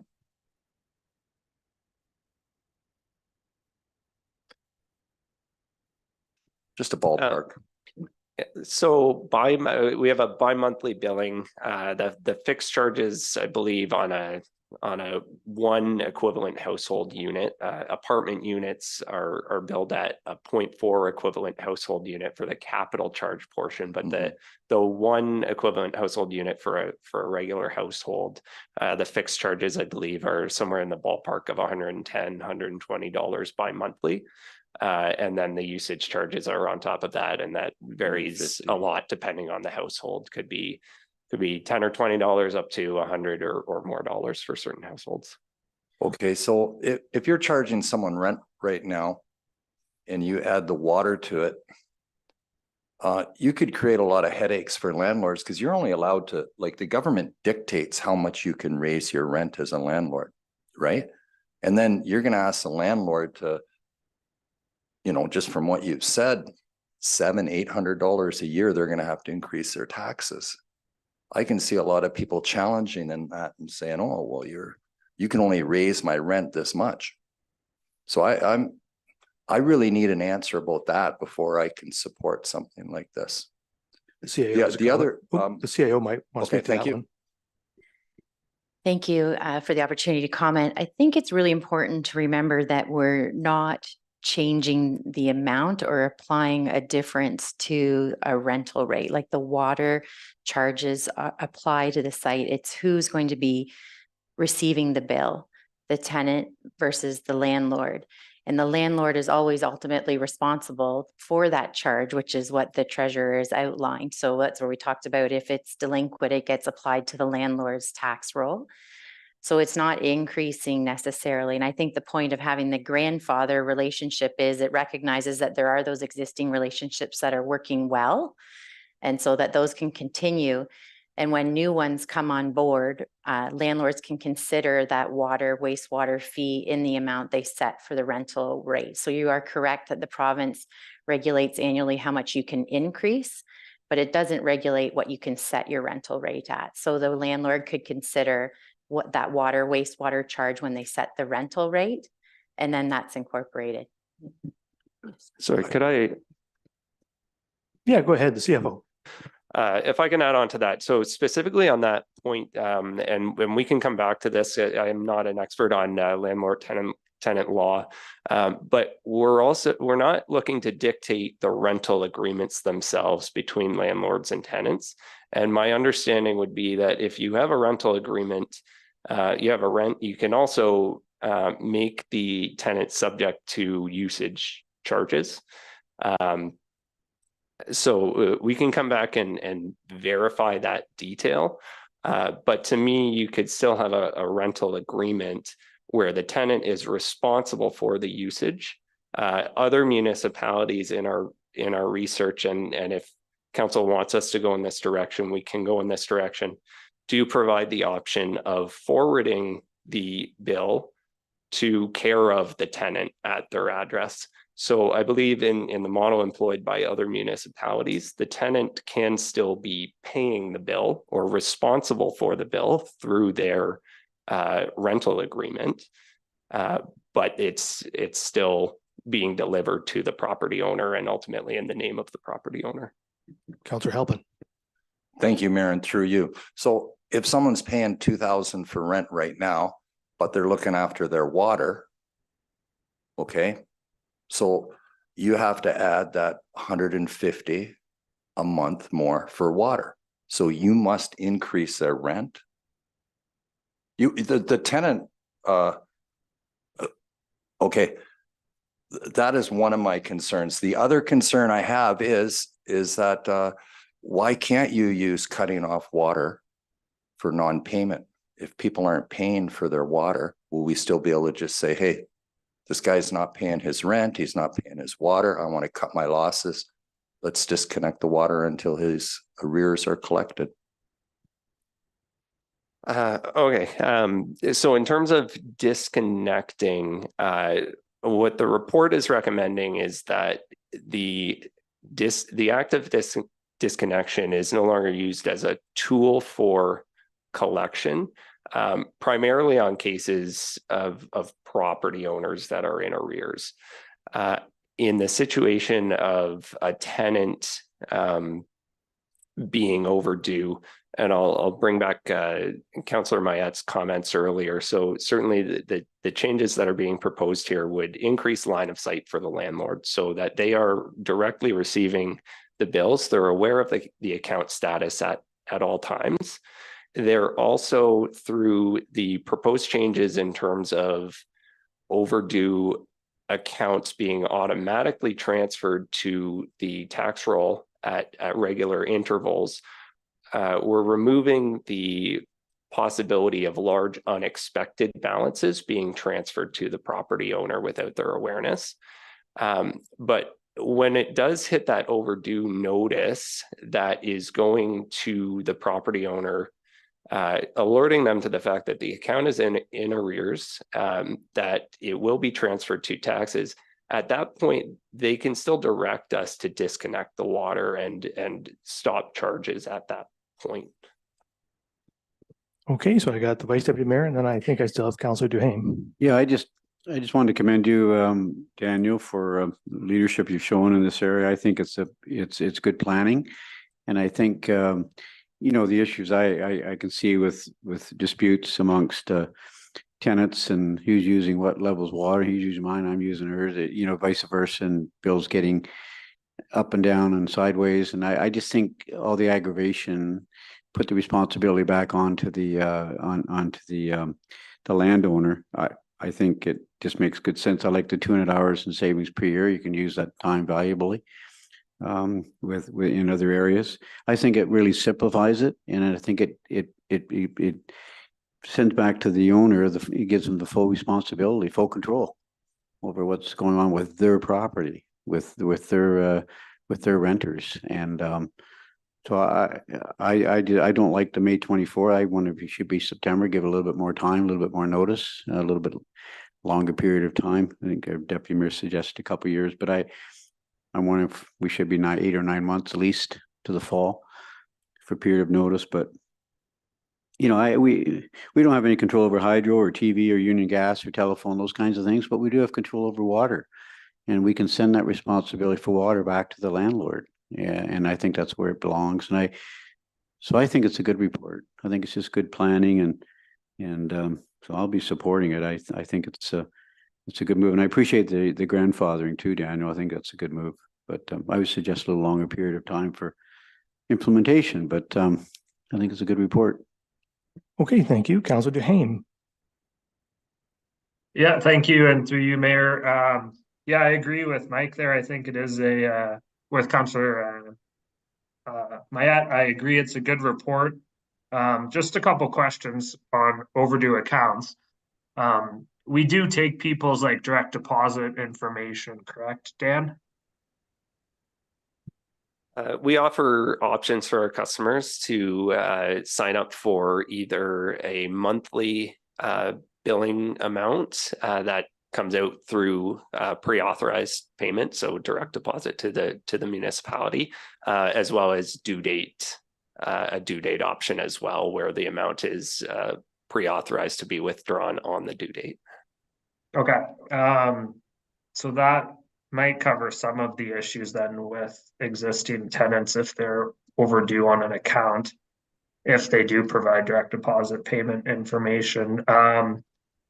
Yeah, my other just comment would be for, it's good that we're grandfathering the leases for current tenants who might have rent covered utilities or whatever, and for new lease holders, then it could just be, you know, you'd have to work out rent plus utilities and leave that to the landlord tenant. My only issue there, you'd have rent plus utilities, you would put in your name except water. And then who knows, there might be issues between tenant landlord trying to get, or the landlord trying to get payment for the water bill portion of that. But that would be my only concern. Otherwise, good report. Thanks. That's all. Okay, thank you. Are there further? Oh, Councillor Stack. So thank you. And just a general comment. So I understand the approach, and I think my only comment would be to just ensure we provide as much advance notice to landlords as possible. You know, I understand the approach, and you could take the view that as a landlord, you take on a series of risks. There are provisions in the landlord or in the, I can't remember what the act is, the Landlord Tenancy Act, around collecting like arrears for unpaid utilities. So we are adding, you know, one could take the view that you're adding an additional risk onto the landlord, but that's the risk you take. And you know, admittedly, I'm a landlord. I'm not into, I don't have a strong view on this one way or the other, but my only caution would be making sure we provide plenty of notice to people so they understand what we're doing, because I expect there would be some feedback on this decision. And so I guess maybe my only question or my only comment is that we provide some very clear notice to people before this is implemented, and then provide sufficient time. So I understand we're going to retroact, so that existing leases will not be subject to the change. But I think going forward to put this in place, I can't recall if it's in the report, but providing some significant notice period before it goes into place so people understand what they're getting into going forward, particularly if you've been a landlord for some time and this is going to be a change. Practically, the risk is always with you, as you said, with as the property owner, but I think it merits some advance notice to people so they understand going forward the change we've put in place. Okay, thank you. Anything else? I don't see anything. I just want to thank you, Daniel, and Megan, and your team for your work on this one. I think it's a positive change. Very often the municipality finds itself in between landlords and tenants sorting out these issues, which is why our staff end up having negative interactions with folks in the community around this issue. And I don't think we need to be in that position. I think we have property owners. Property owners are responsible for their property. Bills related to those properties can go to those property owners. I think that's pretty fair, pretty straightforward, and a good way for the municipality to do business. Our relationship is with our taxpayers, and our taxpayers happen to also be property owners. So I think that's where our relationship can stay. So I think it's a positive move. And I also have to say, you know, it's a move that's happening in utilities. Just generally, this idea of getting away from disconnects as a method of collection, right? And you can see that with electricity, right? Winter disconnects have been banned by the province. They don't happen anymore. Hydro utilities don't have a tax bill to add their cost to, so they have to have some mechanism, and they retain that, but gradually disconnects of vital utilities, arguably utilities that are the difference between life and death, are not being used as a means of collection. And instead but we have a good device here where we can take those costs, we can put them on the tax roll, and if we don't collect the taxes, eventually we can do sale of property for tax arrears, right? So we have a mechanism by which we can collect in the end if we need to collect. But I like that change. I think that's a positive change. I don't like the idea of disconnecting people's water, and I think that this is a better way to both ensure we get paid and also not take that step. So anyway, I think it's a positive change. Appreciate staff's work on it, and looking forward to seeing the bylaw, and we'll probably have another discussion when it comes back. So anyway, you've heard the recommendation for tonight, and I'll ask all in favor. That is carried. Thank you. Okay. So now we're on to item 5, which is the purchasing and procurement policy bylaw update, and the CFO has that one too. Thank you, and through you, Mr. Mayor, one more time. This is the most reports I've ever had on a council. In May of 2022, council approved a new purchasing and procurement bylaw. That bylaw replaced a 2012 version and represented significant change to the structure of the bylaw and some of the town's purchasing practices. As part of the initial review of stakeholder experience with the new purchasing bylaw, some modifications are now being recommended. All changes from the existing bylaw were tracked and shown in the attached document for council's review. Highlights of the update include changes that better facilitate cooperative purchases, reduction of internal forms required for small project deficits that are covered by other project surpluses, and also changes to provide greater clarity on change orders for users. And a special thanks on this one to Denica Hendry, our accounting coordinator, for her efforts in preparing this update to the bylaw, and as well to the broader management team for their input and cooperation. And thank you. Okay, thank you. So there is a recommendation that council adopt the purchasing and procurement policy bylaw and repeal bylaw 49-2022. Questions or comments from members? And we'll start with the vice deputy mayor and then come to the deputy mayor. Yeah, thank you, Mr. Mayor. I just wanted to again commend staff. I think the changes are good. I like the strike through. It was really good. It was really good to see where those changes were, because sometimes you have to get 2 documents out for where all those changes are. This made it really easy, and so I really appreciate the simplicity again of the report, seeing where those changes were. The just on page 17, the only thing I really circled was the $100,000. The cooperative group must comply with all legislative requirements and issue form requests at least every 2 years, and it was increased to 5. So Dan, what was the reason? I think I know the answer, but what was the reason for 5 years? The rationale there is that the largest cooperative purchaser available to Canadian municipalities is Canoe Procurement Group. So they're run through, it was a merger of LAS, so a provincial service with a more broad federal group. And so that's the largest group available to the town. And they have a lot of RFPs or competitive processes that are done in that 2 to 5 year range. So to open up the number of products that are available for us as a municipality to purchase through them, that's the aim of the change. I see. There was just, and I can't put my finger on the clause, unfortunately, but there was giving staff, maybe if somebody can help me out, but staff a lot more responsibility for making decisions over a certain amount. Help me out, CEO. Find it. It was it. So that I assume you're referring to 6.13. There it is. You're right. That's what it is. I have the whole bylaw memorized, so if you ask me another one. No, just kidding. Carry on. So again, just the theory behind that, gives staff a whole lot more responsibility and flexibility. I guess just to not hold up the process, basically, is that? Yeah, I think that change is aimed at giving a little bit of flexibility to staff in cases where on very large projects. So as an example, if you have a project of $1 million and you get a tender in for $1 million and one, or $1 million and 1,000 or something like that, that staff can proceed with awarding that tender without the exception procurement or the procurement exception form. The dollar level is set at a level where the project manager or the director still needs to be assured that the overall project budget, their overall capital budget is in line. And so that's where the language of having other project surplus is available to cover that. And I'll note that through end of year capital reporting, council still has visibility to what's been spent on each project. So it's not removing visibility for council either.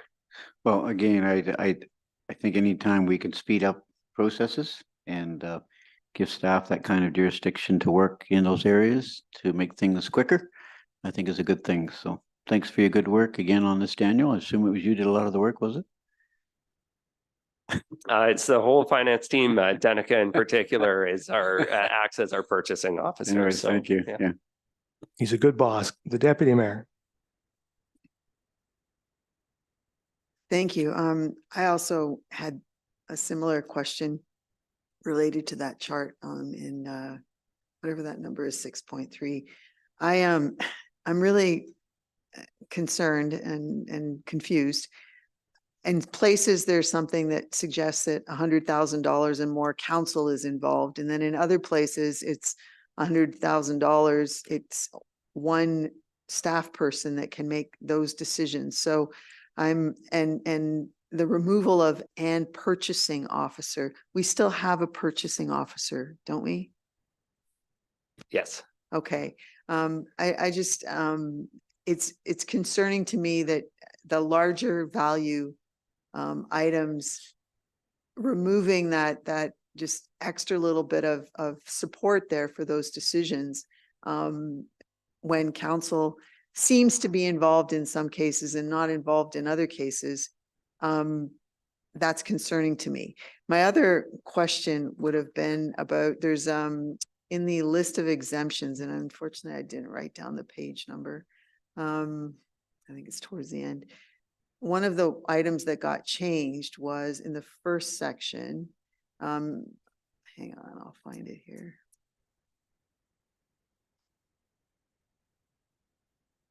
Goods and services exempt from provisions. It's in section 7, item G there. The word legal was there, and there's been something added there that says services. That just caught my attention. You know, can you just explain to me what that means? Why that would be exempt from this policy? You know, why are we changing the word fees to services, and you know, what does that mean? Thank you. Thank you for the question, and through you, Mr. Mayor. The change to the exempt services at legal is just changed to the wording, just to make it more clear that all legal services do not fall under or are an exempt good. That has always been the case, that even in the 2012 policy had legal fees exempt from the policy. Okay. Sorry, if I can comment on the other comments there, just in terms of council's authority. So it is, we have a number of kind of complex scenarios built into the policy. So when you see council with authority to approve over $100,000, that relates to amounts that are over budget by more than $100,000. So the way the policy works is that council approves spending through the business planning and budget process. Once the budget is in place, the table in 6.3 outlines the spending authority within the budget. And that's where directors have authority to spend even in the $250,000 and greater level. It's when there's a budgetary impact of more than $100,000 that council is involved. And in terms of removing the purchasing officer jointly from table 6.3, the focus there is just on ensuring that there's value being added to every step that's built into the policy. So if we have a complex contract that's being negotiated by our development services team, as an example, the purchasing officer is not necessarily adding value in terms of reviewing that contract and ultimately signing off on that contract. So that's why that change is being proposed. Okay. Comments from other members? Councilor Davinsky. Thank you, Mr. Mayor, and through you, in the staff report, Dan.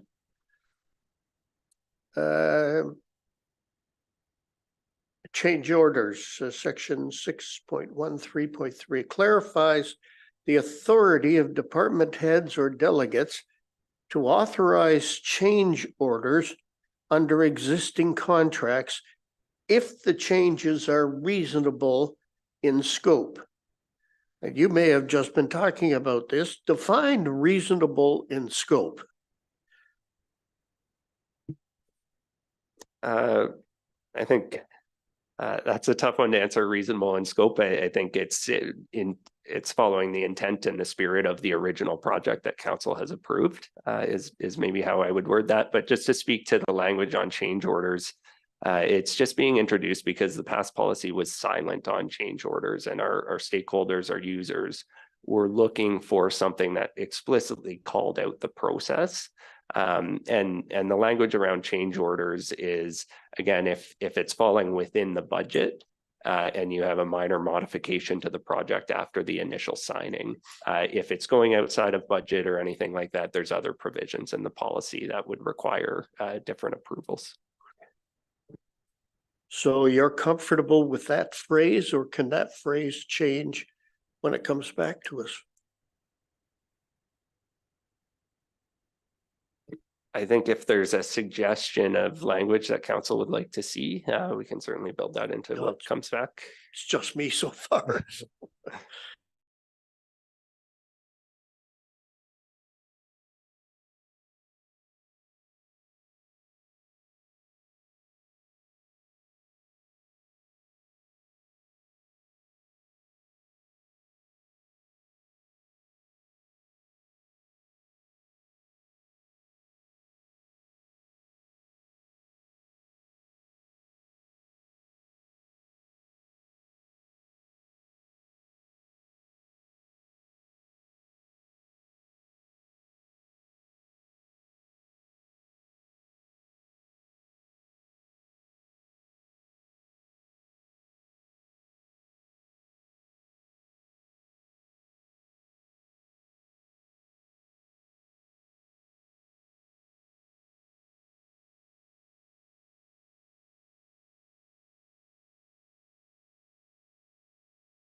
Anyway, we're carrying on and we'll let the internet sort itself out. So our next report is item number 6, which is stopping up and closing a lane for the Southampton sewer treatment plant, and we'll turn that over to the clerk. Thank you, Mayor Charbonneau, and through you. The road closing is part of the Southampton sewer treatment plant project that is being worked on through development services. The lane was included in the original town plot of Southampton for the former township of Saugeen, but was never opened, traveled, or constructed as a road, which is not an uncommon occurrence. I consider this to Main Street to 55-0182. Questions or comments? Property owners, we own the land on both sides. The clerk? if I means by both sides, my apologies. Well, when the drawing that we have, the laneway, there's lot 27 above and lot 26 below. Both of those lots are owned by the town of Saugeen Shores. Is that correct? Yes, thank you, through you, Mayor Charbonneau. Yes, that is correct. Also, I would like to add that I don't write the legal descriptions, so my apologies to the mayor for having to read all of that out. Thank you, but yes, we do own both parts. No, that was fun. Are there further questions or comments on this one? Seeing none. Oh, Councilor Dominski. Yes, Mr. Mayor, I'm not quite clear on this. Could you read the recommendation again, please? Sure, I can. Oh, geez. All right. All joking aside, are there further questions or comments on this? Seeing none, then all in favor? That is carried. Thank you. All right, now we are on to item 7, Ivings Drive and Goddard Street intersection improvement phase 2. And I think we have the manager of engineering on this one. Manager of engineering. Thank you, Mr. Mayor, and through you. This report is about Ivings Drive and Goddard intersection, which was approved in our 2023 business plan for the phase 2 to transform the existing 3-leg intersection to a fully functional 4-leg intersection. I have outlined the scope for the phase 2 projects, and also provided 3 options to consider for the council. And I have 2 specific recommendation also. So, and ready for any questions if you have. Okay, sure. So there is a recommendation that council directs staff to proceed with the Ivings Drive and Goddard Street intersection improvement phase 2